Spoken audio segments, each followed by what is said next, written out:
둔산동 동아쌤입니다. 이제 거꾸로 읽어야 되는 이유를 얘기해 드리겠습니다. 첫 번째는 수학하면서 아이들이 계산 실수를 하면 이 과정에서 이 과정 넘어가는 걸 모르겠어요. 이렇게 하는 경우가 되게 많아요. 근데 이 과정에서 이 과정은 안다고 하는 애가 많아요. 그러니까 무슨 얘기냐면 곱셈공식은 되는데 인수분해가 안 되고, 이걸 분배법칙으로 했는데 여기서 다시 이렇게 분배법칙으로 해버리면 이게 되는데 이게 공통인수를 뽑지 못하고, 그 다음에 이 과정에서 이 과정 계산을 하는데 이 과정에서 이 계산 보면 아 이렇게 해야지 맞아 하고 떠올리는 거예요. 이게 역으로 검산하는 거예요. 그래서 수학 시험 문제를 풀었을 때 이렇게 쓰잖아요. 본인이 네. 써놨는데 이렇게 쓰면 자연스러운 것 같은데 이렇게 거꾸로 검검하다 보면 아 이거 이상한데 하는 걸 발견이 돼요. 그게 뭐라고요? 낯설게 하기. 낯설게 하니까 점검을 하는 거예요. 그러니까 계산을 하면 항상 어떤 문제든 검산을 해야 되는데 검산 과정을 연습하는 거예요.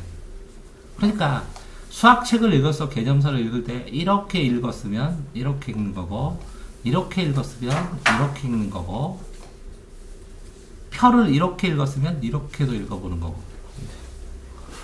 그러니까 이렇게 거꾸로 읽으면 과학 같은 거 보면 이게 이 과정에서 P면 Q 과정이 거고 Q에서 R 과정이 가요.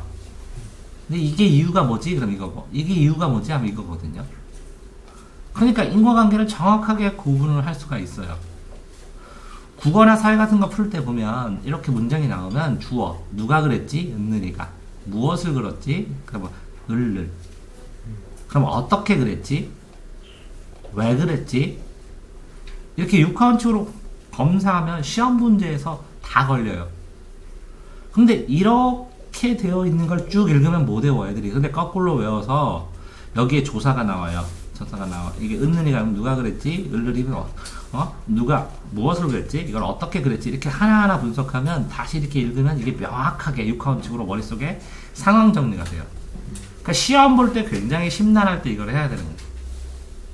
그러니까 어떤 문제는 잘 읽히는데 어떤 건 잘 안 읽히면 거꾸로 읽어가지고 이렇게 이 점검할 걸 다 끊어줘요. 수학도 과학도 끊어준 다음에 요거 검사해보고 요거 검사해보고 요거 이렇게 점검을 해보면, 그러면 안 빠지고 어디 빠졌던 간과했던 조건들이 잘 보여요.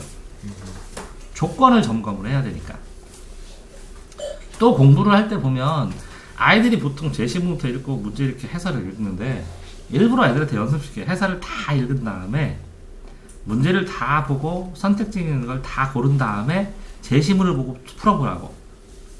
그러면 이렇게 연습을 시켰더니 무슨 장점이 있냐면 아이들이 제시문 보고 문제를 봐. 그럼 제시문 왜 봤지? 무슨 문제 풀지 몰라. 문제 본 다음에 다시 제시문 가. 그런 다음에 해설은 하나도 안 봐. 그럼 여기 해설에 있는 문제 의도, 문제의 기본 이론, 답을 찾는 방법, 이런 거 여기는 맞췄다고 안 봐. 왜? 이걸 보면 더 빠른 방법이 여기에 써 있는데 자기 방법만 고집하고 틀린 것만 오답 정리. 그래서 해설의 중요성을 높이기 위해서 거꾸로 해설 보고 문제를 예상해보고 문제를 보고 다시 제시문을 찾아가면 제시문에서 필요한 부분만, 문제에 필요한 부분만. 그 힌트는 어디서 봤어요? 해설에서 봤어요. 문제에 필요한 부분만 찾는 방법을 익히고, 그러면 이 제시문에서 문제를 푸는데 이런 것들을 찾아야 되는구나 라는 걸 익히게 되면 다음에 제시문을 볼 때 이 부분에, 이거 시험 문제 날지 모르겠는데 이런 것들을 예상할 수 있는 능력이 생겨. 근데 애들이 그냥 아무 생각 없이 보고 문제 보고 제시문 보고 문제 보고 뭐 어떤 학원은 해설을 다 뺏어버려. 그럼 어떻게 추가 공부해? 여기 있는 거는 맞았지만 이거를 해설을 보면서 내 방법과 비교해봐야 되는데 이것도 포기되고, 틀린 것만 봐 애들이 참점하고. 틀린 걸 봤을 때 이 틀린 거에 해설이 이렇게 되어 있는데 이 해설에 이 제시문에 이 문제는 이런 의도라 근거를 이렇게 찾아야 돼, 이렇게 설명했어요.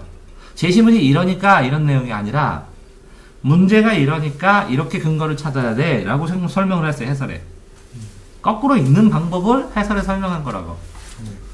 이렇게 다 하라는 게 아니야. 일부 어렵거나 복잡하거나 아니면 혼란스러운 거는 이걸로 해봐야 되는데, 지금 수학 개념서를 한 번 읽고 두 번 읽었는데 읽으면서 분명히 그랬단 말이지. 앞에서 이렇게 공식도 이렇게 봤단 말이지. 이 공식은 이거야 이렇게 봤단 말이지.